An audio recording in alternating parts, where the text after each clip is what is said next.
Hi, this is a reading vlog. I have already started reading this. I started reading this a few days ago, so catch up. My friends and I started a book club, but we're calling it Smut Salon because that sounds sexier, and also, if you've read that book, you get that reference. I was the one that got to choose what book we read for the first go-around. We're not really, like, saying month or whatever, it's just kind of however long it takes us all to read it. And I chose a nonfiction because that is my preferred genre. But this one specifically is called Newjack, Guarding Sing Sing, and it's written by Ted Conover. It's a book that I have had on my to-be-read list for a very, very long time. And the synopsis is that Ted Conover is an immersive journalist, meaning that he puts himself in the situations that he writes about. He originally just wanted to shadow correctional officers in prisons just to kind of get the inside scoop of what it's like to be a correctional officer, but he just wanted that perspective to kind of get that inside scoop. And he realized that, shocker, they're very tight-lipped. Crazy, I know, right? Like, why would they be so tight-lipped if they have nothing to hide? So this is the story of him becoming a prison guard. And right now I'm only about 50 pages in, and it's already phenomenal. I love the way he writes, and he is very down to earth and relatable about how he writes. And I also just really like that he points out all of these little moments that really create the experience in the story in such a way that it just really fleshes it out. It really kind of reads almost like fiction, as if you're reading from a first-person perspective. There's all these different people in the book, and he really is doing well of kind of bringing you from an objective standpoint, but also just the things that he's feeling and thinking at the same time. I have a lot of thoughts already if I'm only 50 pages in, but I'm really excited to keep going. The book looks a little janky because it's from thrift books. What was also kind of cool about getting books from thrift books, despite the fact that they have sent me a completely different book than I ordered multiple times, this one came with somebody who used their plane ticket as a bookmark. And so Elizabeth, on June 21st, took Frontier, and she only got 2 pages in, according to the Frontier ticket. I can only imagine that she sat down and was like, oh, this might be an interesting read, and then got a couple pages in and was like, Jesus Christ. I will be talking about this in depth, so if you don't want spoilers, I would prefer you not to watch this video. My overall question when before I even started this book was, am I going to read this book and walk away with more or less empathy for correctional officers, or am I going to shift my focus from just the correctional officers themselves and more to the system of, like, the academy and how just the whole prison system. I mean, obviously, especially here in the US, the prison system is so incredibly broken in so many ways and so far gone that that's a whole separate conversation. If you want a companion book for this, if you plan on reading this book, I highly recommend another book called Cultish by Amanda Montell, I believe. I'm going to put it on the screen just in case you want to see that. It's a fantastic book. In my personal opinion, it was a little repetitive, but it really shows how language can be so impactful of how we use it and why we use it, and how and why systems and education systems and things like the academy for, not only the military, but also academy for police officers, correctional officers, firefighters, any first responders type of deal. Like, there's a lot of language around that. Yeah, that's a really great read if you are curious in that. But this book I'm super excited to continue reading, and I will update you in the next whenever clip. Okay, here we go.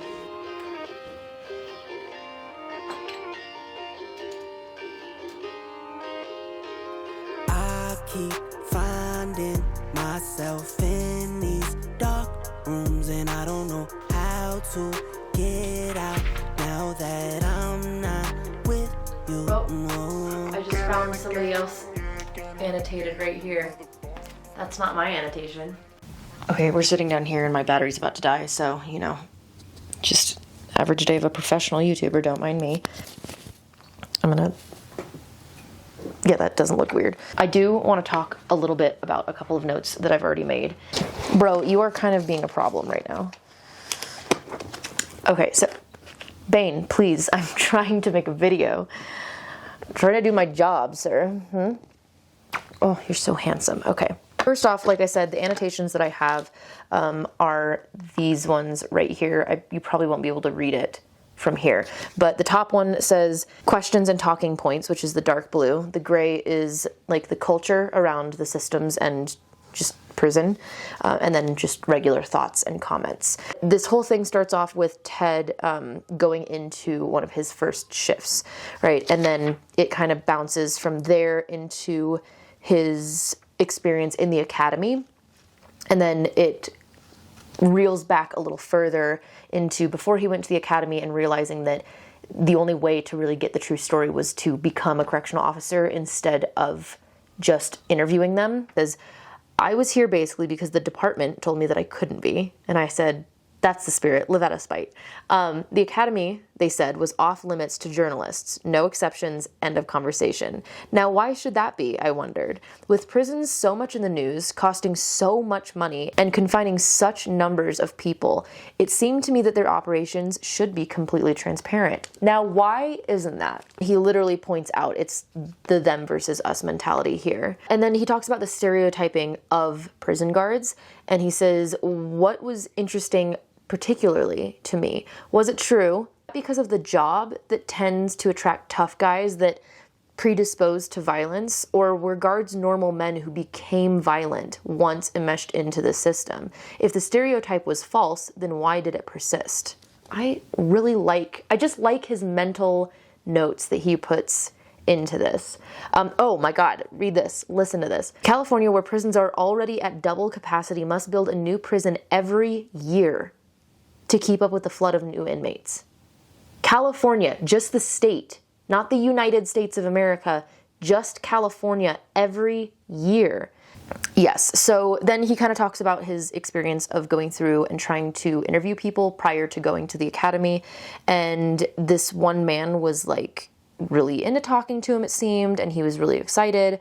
And let's see, Puma, this man's name was Puma, promised that we would talk again soon and he would introduce me around. And then without explanation, he stopped returning my calls. So I don't know if he got like cold feet or if he was silenced. I guess you never know. But then he ended up going in and speaking more to more officers, getting a different contact, and he ended up meeting this man named Kingsley.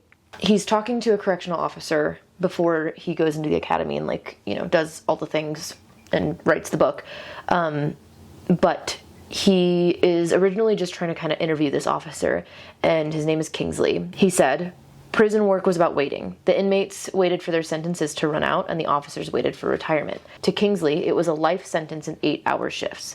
That's an interesting perspective, because you decide to get this job, because you can get this job, like, fairly young. If you decide to choose to stay in this job until you retire, like it is, you're at prison for the majority of your life. But that's the thing, is if you choose to stay in this job, that's my kind of issue with this comment, is because you can change your job, right? Like, you can quit. Maybe there's more complications in this kind of like brotherhood cultish mindset of correctional officers and like being a prison guard.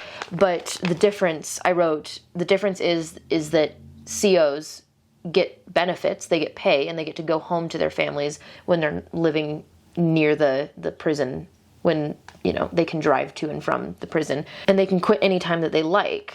So, I don't know, it was just really interesting. But then, right underneath this, that I highlighted here, right here, says, I knew from the first hour, though, I was only seeing the surfaces. Conversation stopped when Rick and I entered the lunchroom, and officers in the parking lot stopped talking when we walked up.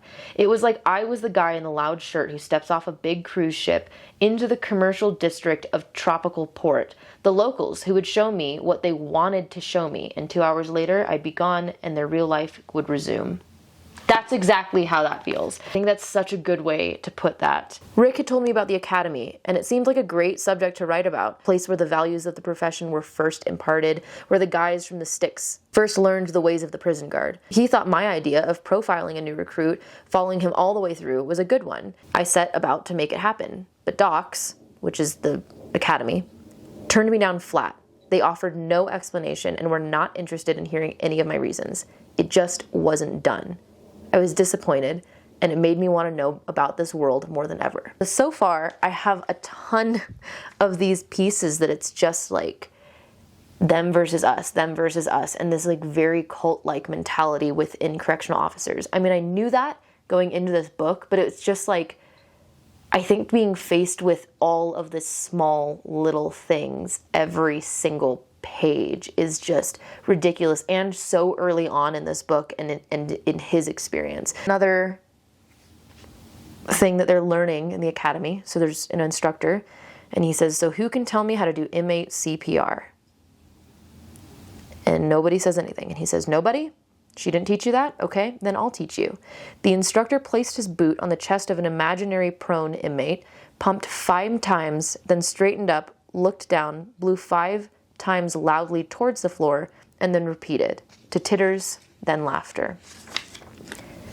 Can you imagine like needing CPR and then somebody just putting their boot on your chest and just stomping on you 5 times and then just 5 times and then being like, good enough? I mean, granted, we don't use the mouth to mouth anymore, but still, like, that's treated like animals, them versus us type of ideal. It's taught literally in the academy. And so, this is another thing, is I was telling people that if you don't know of the Stanford prison experiment, it's really, really interesting of just psychologically what people do when just given power. Just cause. There's actually a movie. There is a movie to give you an idea if you would prefer just to watch a story in a movie, to give you an idea of what this is. It's based off of the experiment, and it's really interesting. And I already knew, I was like, I am going to be really surprised if he doesn't talk about that in here, and he does. So that's definitely another thing to look up if you are curious. And lastly, beforehand, this is already going on so long. I don't even know how much I'm going to get through this. This is gonna be a long ass book vlog, I swear. Lastly, for like prison culture of what you're taught like in the academy and whatnot, he's listening to an instructor tell a story about how an inmate was smoking a cigarette, and the CO was like, you can't have that, and the inmate was like, just ignored him, and the CO reached over and just took the cigarette. But then in response, the inmate struck him on the head or broke his shoulder bone with his own baton and punched him in the mouth. And, you know, there's like all these different variations. Like it's this story about the inmate and the cigarette, and he keeps hearing it. And he kept thinking about it. And this is one of the things that I've always thought about, of just like being in a position of a prison guard or an officer, or like really just kind of in this position, right, of this hierarchy, with not only having a very intense group of people like prisoners, like people are in prison, to deal with and to kind of just like keep at ease and try to keep at bay, and hold your authority over them so that they respect you at least enough to, you know, not beat you or kill you.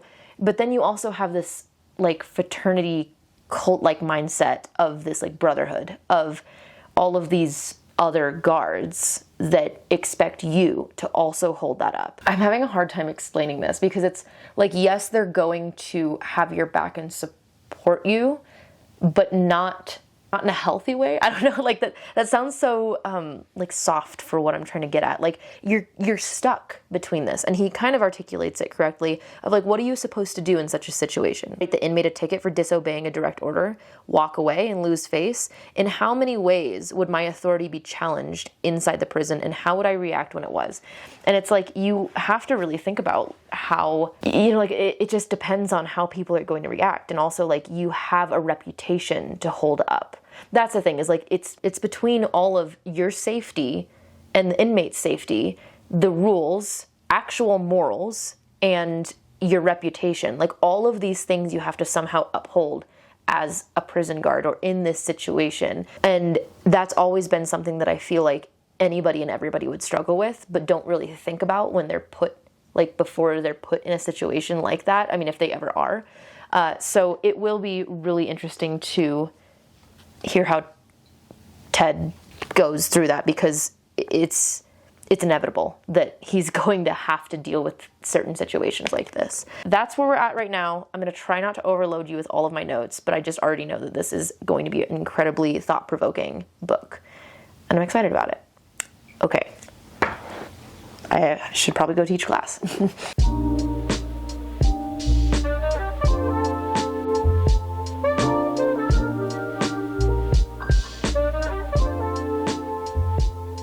Good morning. I am currently about a little over 100 pages in. We're finally getting to his shifts and just him learning about how the academy really doesn't actually prepare you for anything. Because, as I suspected, all of the rules are not really enforced. It just depends on each officer. So one officer could be incredibly strict and not allow you to even get close to breaking one of the rules, whereas others are, I guess I wouldn't say friends with the inmates, but friendly with the inmates and very lenient about what rules they are allowed to break. But it depends on the inmate, depends on the officer. And so, of course, this goes into this whole like hierarchy and this power dynamic of like, well, where do you lie? Because if you're too lenient, then you don't have respect with your officers. Not lenient enough, you don't have respect with the inmates. So it's like, again, you're in this between this like rock and a hard place, and you kind of have to battle yourself of, do you fight for respect with the inmates or with your officers? Like, how do you balance that? Because again, there's rules, but they're not really enforced at all the way that the academy teaches you that they should be. And further, there's a note in here that I made that was, so he's basically needing to lock up all of these inmates after rec, and he's asking them all to get into the cells so that he can lock them in. A couple of them are kind of just, taking their time. They're being really slow, so he's getting upset, and he's kind of trying to like hurry this along because he has to get them all locked up at a certain time. And so it says, a group of 3 or 4 senior officers strolled by to my relief. I was sure that they'd been sent to help me usher the stragglers in, but they had no such plan. A couple of them glanced disapprovingly at their watches and then at me. They didn't have to help, so they weren't going to.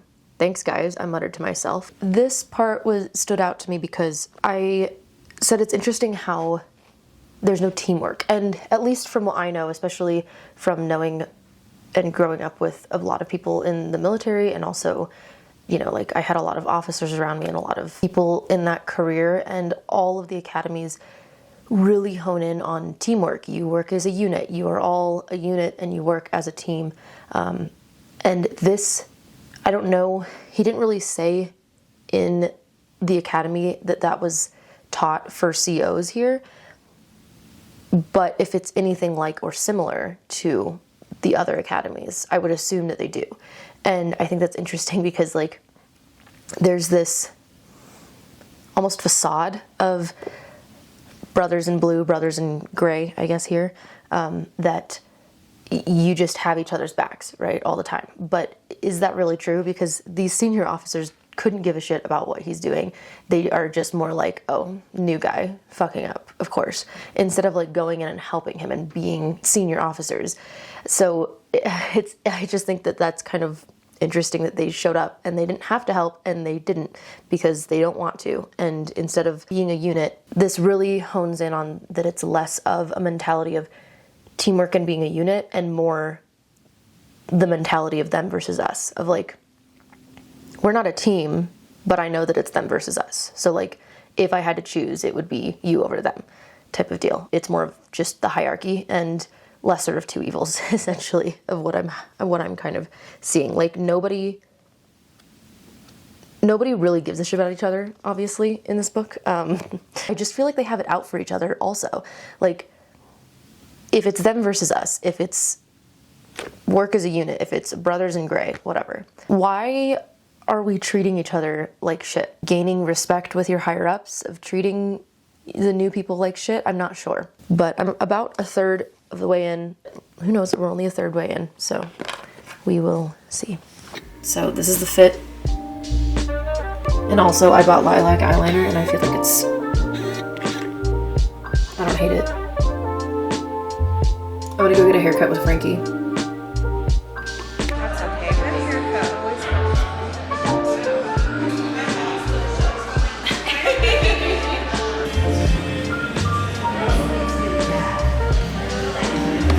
Frankie's working.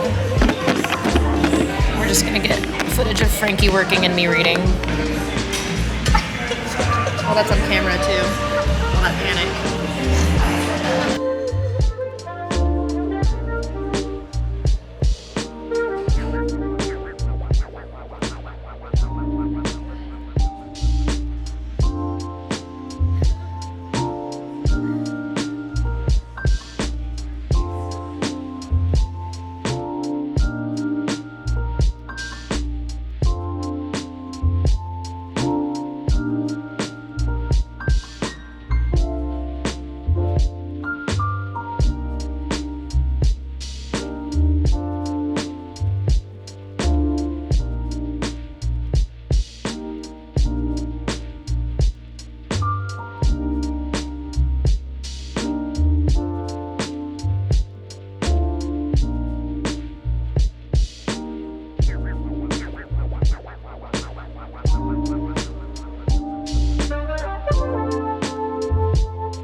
Okay, so when I had my book meetup, Smut Salon, right, everybody else got about 50 to 150 pages in.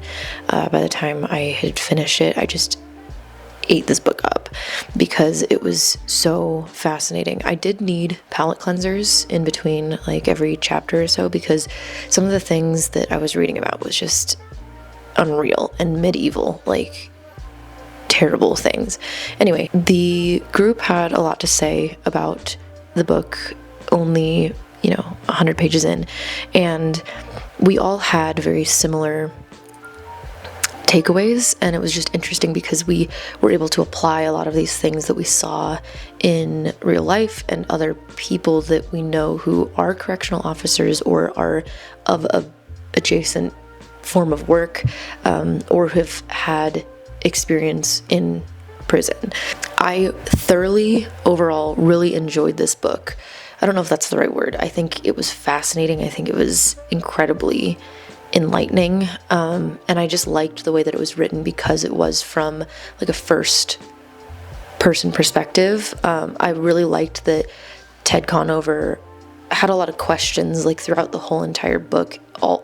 He was just very inquisitive, and he was asking the questions that I think should be asked in those situations, points out a lot of the interactions that he has with the other correctional officers as well as the prisoners that both he got along with and didn't. The thing that bothered me the most about this book was it was a little dense in some points.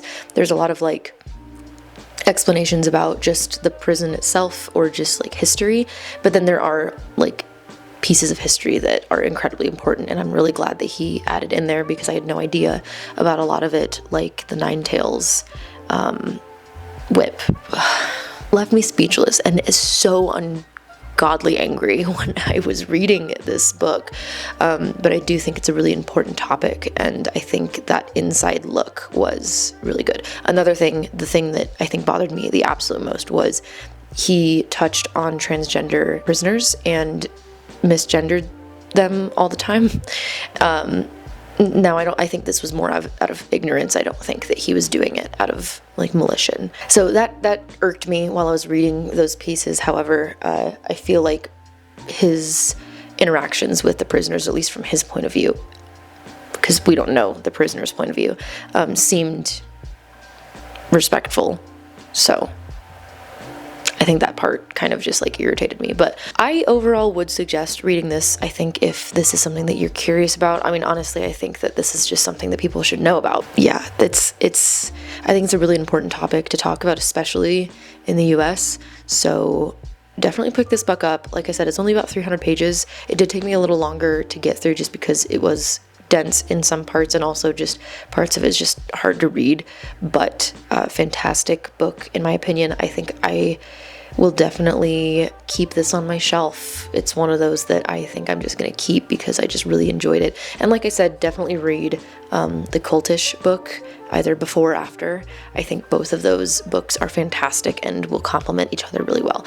So that's this book vlog. I hope that you enjoyed and it wasn't just like wildly long for absolutely no reason. Let me know if you liked this structure or if you have any suggestions of what you would like to see next if I make another book vlog, as in like structure wise, because I don't really know how these work. So I hope that you enjoyed, and as always, thank you so much for watching. Best of luck, be kind to each other, and may your gods treat you as you've treated others. Bye.